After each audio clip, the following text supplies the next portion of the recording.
Archimex login confirmed. Welcome to the Lodge.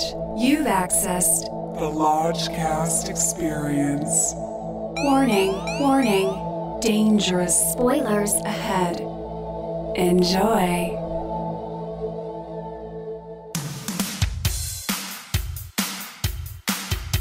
The Lodgecast is a little podcast where we watch weird movies, so you don't have to. The Lodgecast, baby. Lodgecast, gonna smoke grass. Lodgecast, missing movie pass. Lodgecast, We're gonna watch some crap. Lodgecast, And then the Lodge Master chats. With Lucas and Bishki. Episode 105, The Woman in the Window. Hello and welcome to another edition of the Lodgecast. I'm your Lodge Master. With me as always is Brother Bishki. Lodgecast 2.0. Brother Lucas. Yo, yo. And Lodge Mistress Millie. Hey, hey, hey, hey. Woo! We are broadcasting from Lodge 2.0. The Lodge Mistress and I have just moved residences and Upgraded lodges. That's where we're dwelling tonight. And our new dwelling has a lot of windows in it. And I've looked in the windows sometimes and I've seen a woman. I've seen my wife. And it brings to mind this film tonight, The Woman in the Window. I know nothing about this movie other than Amy Adams is in it as I imagine the titular woman. But Oh, yeah, for sure. that's it. That's all I know. So if you guys know more, tell me no more. Tell you no more? Yeah, Tell me no more about I don't know a this. thing about this, like, at all. I have zero awareness. I have some words on the director, but if you don't want me to, No, we don't want to know. We don't want to know anything before going in. I also have some words on the screenwriter, but if you don't want to, Nah, I have a tale to tell. I will say this. The Lodge Mistress I has a know tale. the author whom this book was written by. Whoa. Okay, so first and foremost, I listened to this book on audiobook, and he's writing under a pen name. So I didn't know it was him. I went to Duke with him. Wow. Some inside baseball here. And his name, let me just reveal it. His name is Dan Mallory. Okay, he's the guy who wrote this book. And there was a scathing New Yorker article written about Dan Mallory. Ooh. Because apparently he is like a chronic liar. Oh, man. There's nothing, for some reason in this culture, there's nothing more delicious than someone who gets called out for just lying. especially in the book world, to Exactly. me, liars are the worst because there's nothing honorable in lying. Whereas, like, if you commit a crime, like I guess you murder someone, I guess that's not honorable either. But like, there is a certain honor to it, like. Lucas, I'll take issue with you on this. I do feel there's something honorable about lying. It's about telling a good story, which Dan Mallory always could do. And I'm going to tell you something. So He wait, was yes. this a nonfiction book? Or? No, this is a fiction book. So This is why totally can't you fiction. lie? Okay. Wait. I'm No. saying He lied about his own life. Oh, okay. I think he got caught for lying about cancer. It was something. It was something like a sickness or something. Okay. And he was like telling people. So it wasn't about the woman in the window. No. It wasn't about the actual story. It was like in his own life. Right. And he was like chronically lying in his own life. And let me tell you something. He told me a tale or two, which I would always repeat to people because I was like, damn, these things that happened to Dan Mallory are crazy. That's how lies spread. And he came to LA for like a year after he graduated from Duke. But anyway, my point is, So you know this guy? I know him well. Oh, okay. We were in Jesus. plays together at Duke. Wow. But I will tell you this much. He's a great guy. I stand by Dan Mallory, lies or not. He was fantastic, and I enjoyed the novel. I love knowing that you're loyal to liars. It gives me a little leeway in our marriage. That's good to know. I'm not gonna use it necessarily, but good. it's nice to know that I have I'm just that. saying he was an amazing storyteller. So I can understand why he is a bestseller novelist. Right. Yeah. At least And he's a not, really good actor too, BT Dubs. But Yeah. At least he's not passing it off as nonfiction. Right. That's news.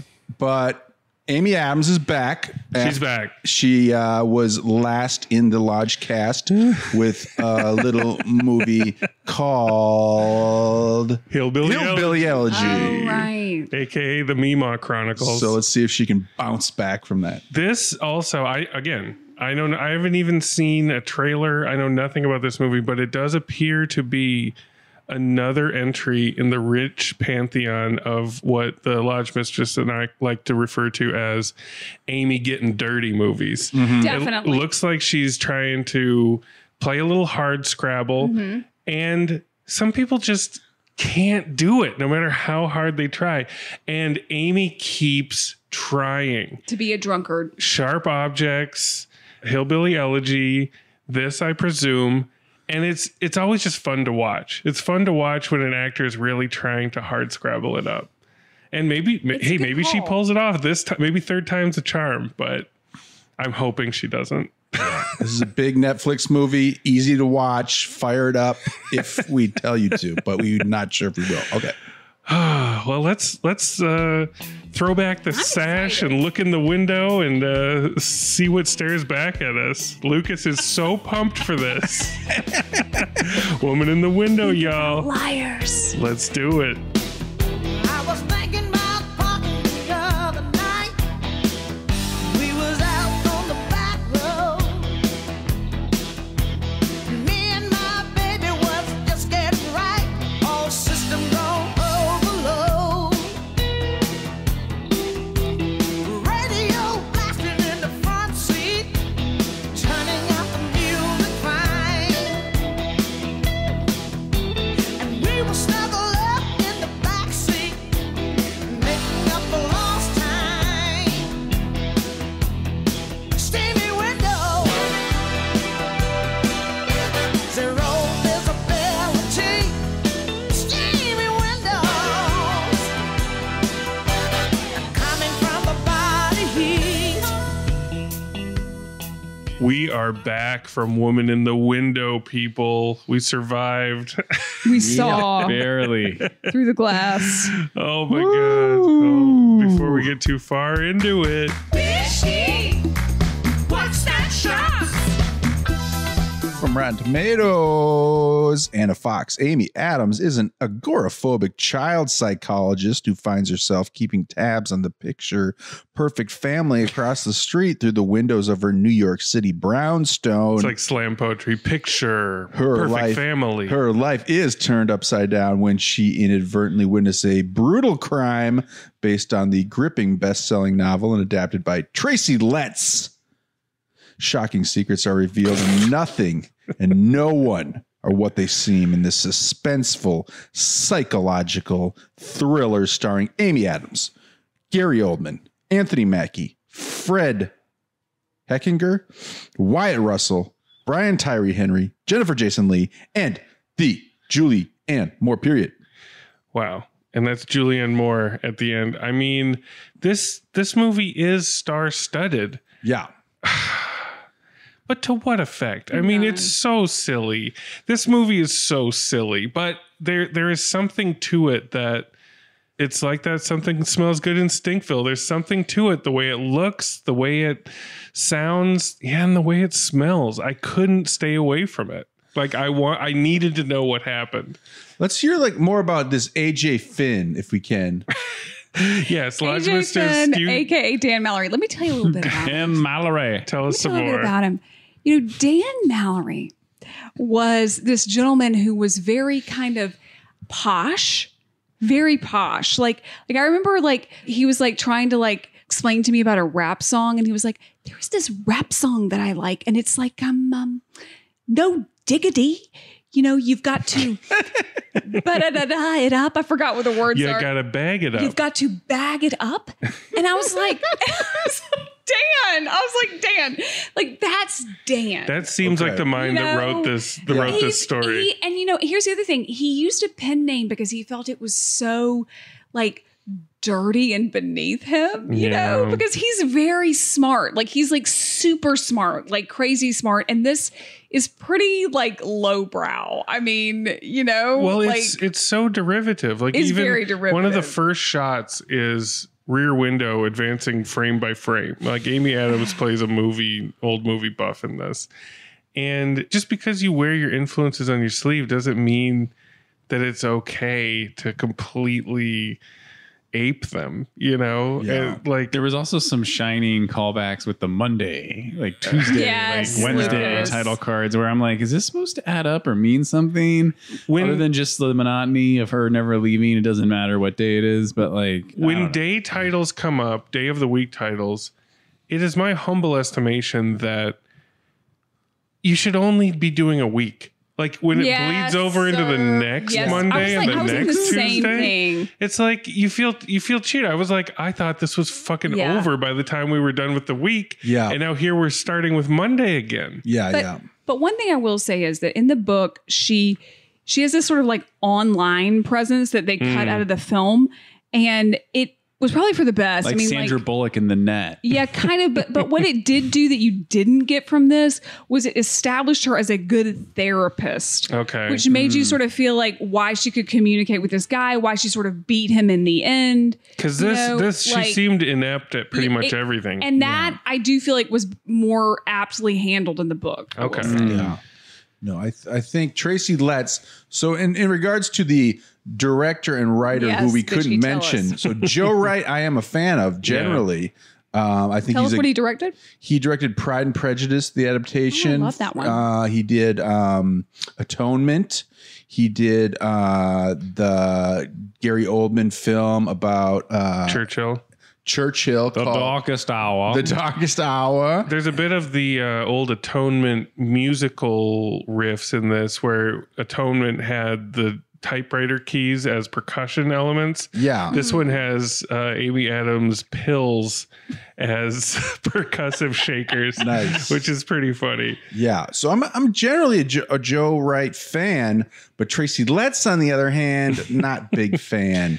Well, he's a playwright. Yeah, he did Friedkin's Killer Joe, and Bug, Yeah. and this one has a lot of Bug similarities, a lot of going It's- crazy in closed Yeah. spaces. It feels very much like a play, and some of the Very much like a play. some of the line readings and even the way that the people move around in the space feels like a video game to me, like an Yeah. independent video game where you're trying to figure out a very intimate mystery. You know, But I second that because it's a very stylized lighting scheme in the apartment Yes. too, and Yes. it's framed. The compositions are beautiful. Like Joe Wright is a great shooter, but yeah, it looks yeah. great. Yeah, it looks Yeah, great. like I didn't know it was him, but I was like, man, it feels like Fincher. It feels like someone who's very like technical and smart and like knows what they're doing. Yeah, And like Tracy Letts' adaptation to me felt like bad Aaron Sorkin or something, and it absolutely felt like a stage play where every scene's the audition scene. Oh, it's true. And at certain parts, at least in the beginning for me, because I'd been vaping and I had a beer, I was laughing inappropriately at how over the top, like straightforward and dramatic it was. Like I just couldn't help because like it's Amy Adams, you know, and I still have that residual. And it's dirty Amy too. It's hillbilly. Just I have like we knew. Yeah, residual hillbilly elegy on my mind. And Amy Adams is, you know, shut in like we all were for, 13 months during quarantine. And she's wearing her pajamas and leisure, like comfy clothes, like bathrobe. And I called it the Homebody Collection by Kathy Bates. Yeah.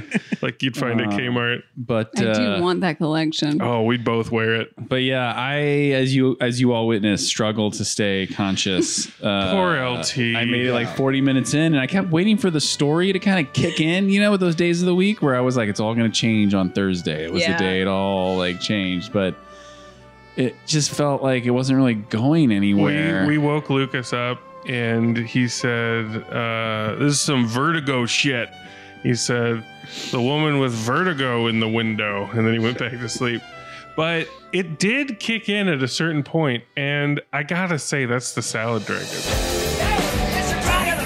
The Salad Dragon. A scene in a movie that is so bizarre, baffling, or transcendent that it instantly justifies the price of admission. Or Reese Witherspoon's leafy transformation in A Wrinkle in Time. I mean, would you guys agree? It's when she is capital A acting, stumbling around her apartment drunk, and that's when she witnesses the crime, the murder. The street. Yeah. And we were all just laughing our asses off. We try to keep it muted, especially when we're Netflixing it. But she makes this face when she kind of like lolls her head back and looks at the grandfather clock and just like bulges her eyes out. And there's when she was rocking in the chair? That was a different part. Oh, sorry. She does so many fussy, drunken, actorly things in this that it is just hilarious to watch. And then you see Julianne Moore get stabbed in the stomach from across the street, and you see this giallo bright red blood just splash onto the screen. Oh, yes. It's incredible. Like, that's the kind of shit where there's no chance I'd ever turn this off. I'm going all the way with it, even though it's just junk food. Yeah. Why is she so drawn to these like drunk, dirty characters that she cannot pull off? I mean, I love her, but I just do not believe her as like a down and out, like desperado. There had to be a better actress drug for this, addict, right? Like, yeah. But Amy's in that spot where she can call her shots. Who was better for this? I don't know, but the one issue I had with the adaptation, and maybe the book is different, is like withholding the information of what her trauma is. They withhold in the book Okay. for sure. I find it to be like so tedious and frustrating, and no matter what the explanation, it's not a good payoff, because you're just like, I really think I would have been more invested had you set up the backstory or the world, and showed us the ordinary world or the before, and then go into like the shut in, because like right when it starts with her shut in and like with the scene with Tracy Letts as her therapist, it's like, okay, you're not going to tell me what it is. Yeah. And I was too out of it to like piece together what the big twist reveal was. But like in hindsight, there's so many clues that Joe Wright gives you. And it's like, oh man, this is like some M. Night Shyamalan shit. Well, I mean, I'm going to say it works better in the book because it's not something you can see. Better in the audiobook and better in the book because you cannot see it. So she's having these conversations with her husband and her child, and you do believe it more in the book because because in the film they don't show it. They did a good job in a way because it's like all seems like it's like voiceover behind, but you still are like, this is weird that they're not showing it. But in the book, you don't get that sense because it's like, it's like all happening in your mind the same way it's happening in her mind. So it's more effective. Yeah. But I hear what you're saying. There's an M. Night quality, and there's also a Color of Night quality that I was getting, because Color of Night's got a lot of, blues and golds. It's got a lot of bold colors. It's got a lot of psychiatry and a lot of suspects. Yes. Bishki, you're right. Have you seen a lot Color of Night yet?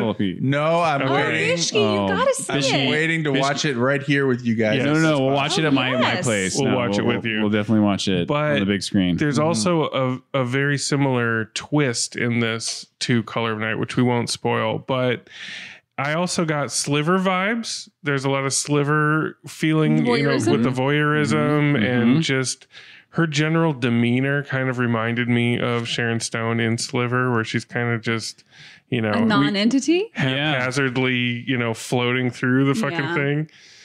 And, there's Wyatt Russell, which I think there's some sort of uncanny valley thing because he looks so much like Kurt from certain angles, but yet I can't get on board with him. He doesn't seem to have the soul that Kurt has, and no soul. And it's sad because it's like, maybe if he weren't related, he, of course he wouldn't be compared as closely, but he's just not quite there for me yet. Yeah, I wish I could be with him. I have a similar feeling, and I find like most children of iconic celebrity actors, like Domhnall Gleeson and Boyd Holbrook, and John David Washington.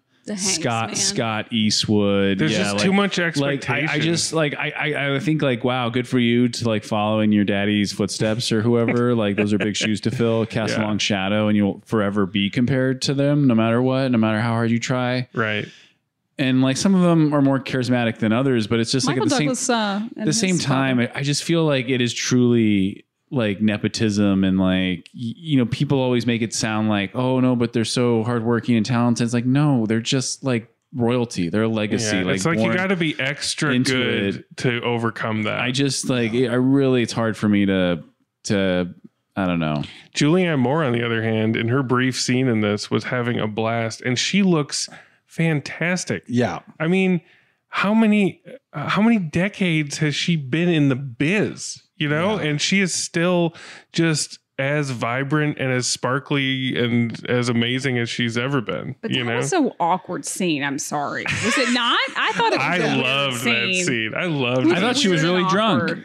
Yeah, I believed that her and Amy Adams had brunched IRL hundreds of times. They had that kind of chemistry to me, and I love, you know, regardless of what the stupid plot is, when you see a spark of chemistry on screen that's undeniable, I love that. You know, too true. It's babe. rare. I like it. Yeah, it's rare. We got Gary Oldman. Oh my god! Oh, man. Coming back from Darkest Hour. When he showed up, I was laughing again because he was just like Ebenezer Scrooge. Yes, he has a great line. Stay away from my son.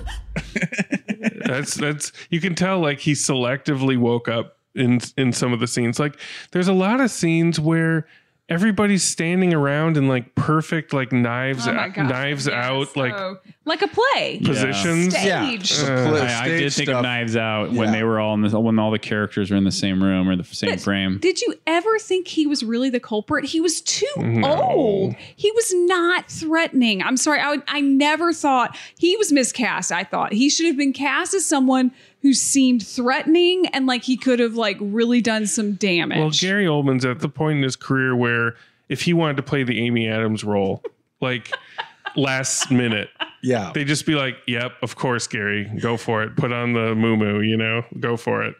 He does whatever he wants. So, I hear you, but did y'all think he was the killer? No. It's very clear who the killer is. If you're doing economy of characters, you're like, who doesn't have any other reason to be in this movie other than to be the killer? Right. Yeah. But we get a Primal Fear, Edward Norton-esque twist at the end. But it's hard to care. It's hard to care. I didn't fucking give a shit. Agreed. I didn't care. I was like, this is trying. Didn't care. You're looking at the colors. You're listening to the pill bottles. You know from the get-go, Amy Adams is unreliable narrator. Yeah, unreliable. Things are going wonky. And from is the she crazy? And is her tenant in the basement like really there? Or like is it all in unreliable? Her yeah. But what shut me right the fuck up was the salad crouton. Salad crouton. Now, very late in the game, very late in the film, Amy and the killer are stalking each other up on the rainy rooftop.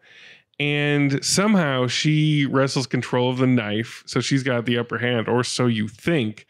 But the killer's hiding right around the corner with a 3-pronged garden claw.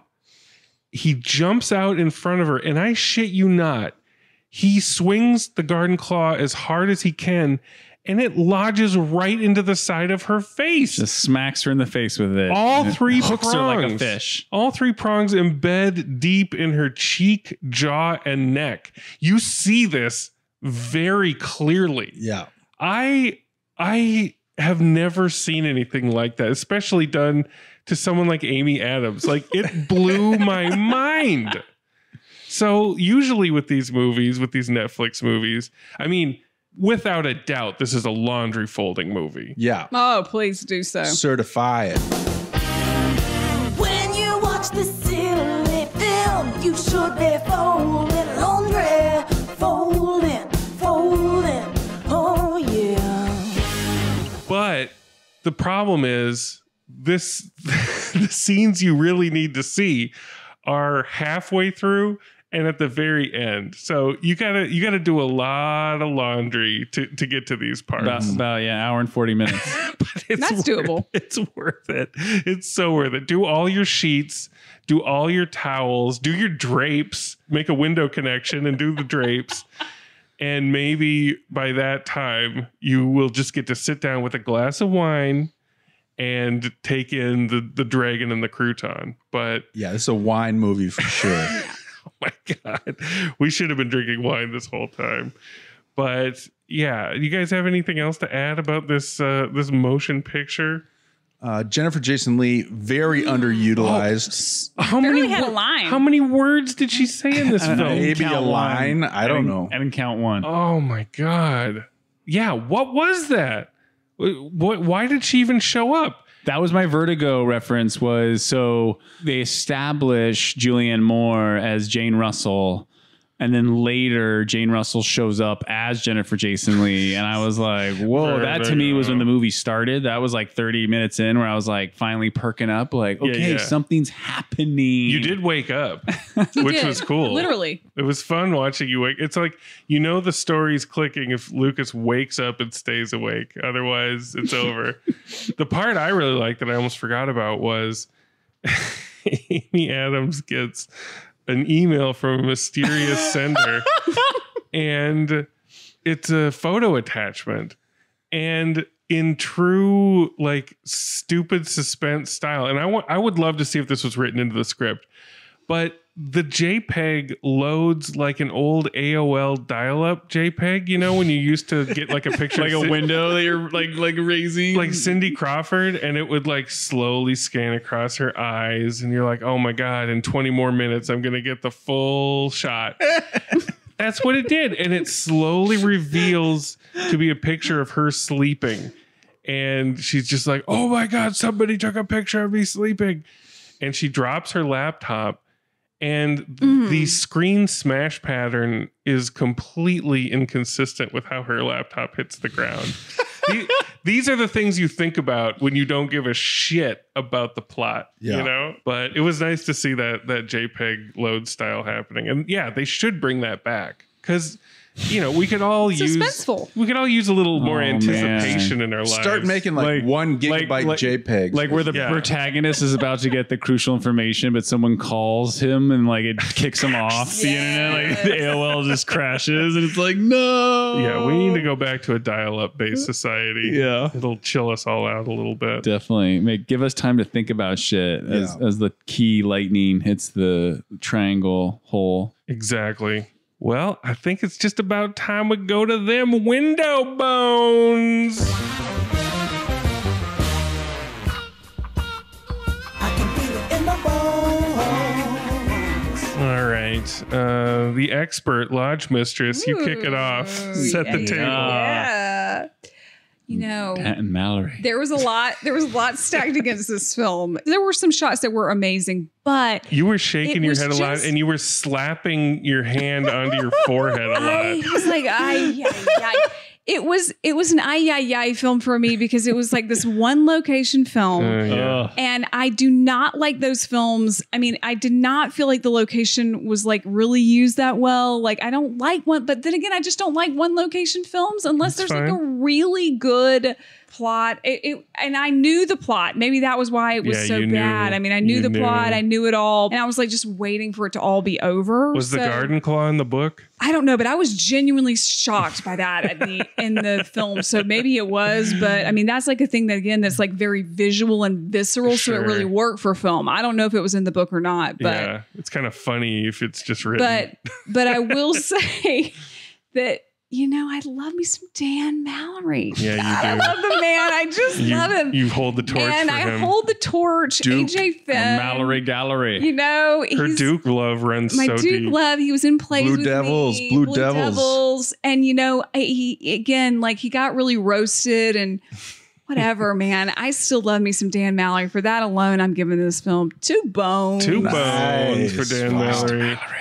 Lodge Mistress Millie will often, if someone's getting piled on, she'll jump on the other side and be like, oh, I feel for them. Oh, it's pretty cool, actually. We'll reach out to Dan. Dan, if you're listening, Smash and subscribe. smash that subscribe button. All right. Brother Lucas, what say you from what you saw? Yeah. Oh, man. This... Lucas is pacing back and forth like a caged animal right now. I love it. Yeah, so I didn't have any awareness. I didn't see the trailer for this, and the title kind of says it all. Yeah, because it is that Rear Window body double. Body double for sure. Knives Out. And then one of my personal favorites, which I thought of, which I want to revisit now, is Copycat. Oh, yes. Lucas loves Weaver and Holly Hunter. But yeah, watching this, like I'm just so into plot, I guess, or pacing and complex stories and narratives with subplots and backstory. To be fair, the pacing takes a hit when you fall asleep during some of it. I'm with you, Lucas. Well, you know what it was? It was like the stilted rhythm of the dialogue because it felt very theatrical, like newsroomy, and I was like, oh man, this isn't real. Like none of this is real. The artifice is apparent, and so I kind of was not as invested or engaged, and I drifted. Plus, I was sitting next to Bishki, and I was like cozy and warm. Yeah, you were very cozy. Walking over our laps. This is one of our mascots. Like it's just Stephanie's a cat, not a human, by beautiful. the way. Oh, right. Yeah, sorry. Small woman just walking all over you while you watch.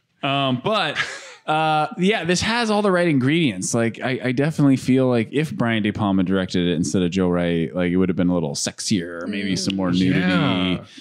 You cut any nudity, cut it down a little bit more, just trim some of the fat off. So I give this one bone. This is a solid bone. Okay. All right, a solid bone from LT. We're still way out of the woof rut, which is good. Good. But I also like my one final thought is the one thing I loved was how you clocked Lodge Master, like in the beginning when one character shows another like this like rooftop, and it's like I wonder if that's gonna come back into the climax later. Like I wonder if that's gonna factor into the plot later. It's like the glass roof needs to be reinforced. It's very dangerous. It's like, all right. See how Batman's gonna come crashing through there later. All right, brother Bishki. You're gonna be nice to this one, aren't you? I am. I'm in Lodge 2.0. You can't knock that. And I'm not gonna give any specifics, but Lodge 2.0 is very comfortable. Nice. And I'm really loving it. Very spacious. You've had some sips to help you through. I've had some sips to get me through the film. We carpooled over here, so I'm safe to go home. And so I was excited for the film because it was supposed to come out in April of last year. It was supposed to come out in theaters. And this should have been a theatrical, but for whatever reason, Netflix got it. So I was excited for Joe Wright, but then our buddy Tracy Letts, I'm not wild about. I think you got kind of two films. You got the Rear Window Hitchcock thing going, and then you got, the Descent into Madness, kind of Repulsion thing going. Yeah. And it's a tough thing to combine because your person that's trying to figure out the story is unreliable. Yeah. And it's an unreliable detective. Imagine Jimmy Stewart out of his mind. Like the angles and the things that she sees should be and can be misunderstood, but herself should not be unreliable. Like that is the problem. It's a big problem if you're doing a detective movie and, Jimmy Stewart alone and insane just doesn't work if it's Rear Window. It just doesn't work. The woman in the window now. So I'm going to join Lucas. Ooh. I'll give it a little Lodge 2.0 bump and make it 1.5 bones because I like Joe Wright. And what's this guy's name from Duke? Dan Mallory. Dan Mallory probably had a good book on his hands that Tracy Letts couldn't figure out how to adapt.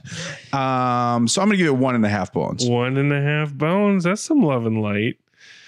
We should also mention that Brian Tyree Henry is in this film as a detective, and this is his 6th Lodgecast. Yeah, can appearance? I just briefly list all his Lodgecast appearances? That's got to be some sort of like... Brian Tyree Henry started in the Lodgecast with the film Hotel Artemis, then Widows.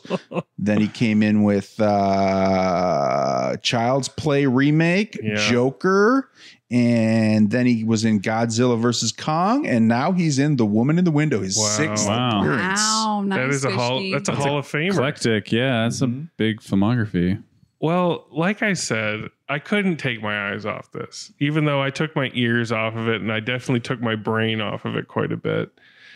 But there's something about it. There's something about just a meat and potatoes, self-proclaimed thriller, even if it doesn't thrill, that I'm powerless over it, and you got Dirty Amy doing her thing, which just like draws me in even more. You got Gary Oldman showing up. I had no fucking clue. Jennifer Jason Leigh showing up out of nowhere. Julianne Moore. Like, the hits kept coming, and it was enough to keep me invested enough with my eyeballs to I gotta give it 2 bones. Yeah. Mm-hmm. I enjoyed it. It's a perfect laundry movie. And what more could you ask for on like a lazy weekend afternoon than Woman in the Window? It's a lazy summer thriller. Very lazy, very light on the thrills. So I do wish, there were so many points where Dirty Amy and Wyatt Russell were like kind of looking at each other, and we were all just like, please just make out. Yeah. They just didn't quite get there. There needed to be a little sexy time in this. Mm-hmm. We need to see some sexy time. And if Amy, like a shower bath, she was in the bathtub, I think, at one point. But it wasn't sexy. No, she was looking at old. She was annoyed. She had to get out and like answer the phone. She was looking at old videos of her family. Like, right. Maybe it's just me, but I don't sit around looking at old family videos on my iPhone while drawing a bath. Maybe I should do that more often. But it's just not very realistic to me. No. She'd be watching like Real Housewives, Grey's Anatomy or something. Yeah. But anyway, 2 bones from me. It was a delightful evening to watch it with you guys and to try in vain to keep it muted. We could not. We were laughing our asses off. I laughed pretty hard too later towards the end of the movie when Amy Adams had her big like Oscar scene. Oh, God. I had to walk away. Yeah. And it was just tour de force. And Amy Adams is great. She did good, but like it just felt like a parody almost. It was tour de farce. So over the top. Yeah. We're going to follow you, Amy. We're following you. Dirty Amy will follow you to the ends of the earth. Make no mistake, I love me some Amy Adams. Yeah, we'll go all the way. You need to team up with Meemaw again for a Hillbillyology sequel somehow, like Origin Story or something. Tony Roma's. Tony Roma's Origins. Oh, man. All right, boys and gal, that was Woman in the Window. Thank you for your expertise, Lodge Mistress. Yes, thanks for spilling the tea, as it were, on Dan Mallory. My pleasure. Always watch out for the woman in the window. Love and light. Love and light, y'all. Light. Love and light. Passion, instant, sweat beats, feel me, Cupid, shot me, my heart beats racing, tempt me, drive me, feel so exciting, thought of highly, it's yours entirely, I'll be more than a woman, I'll be more than a woman, I'll be more than a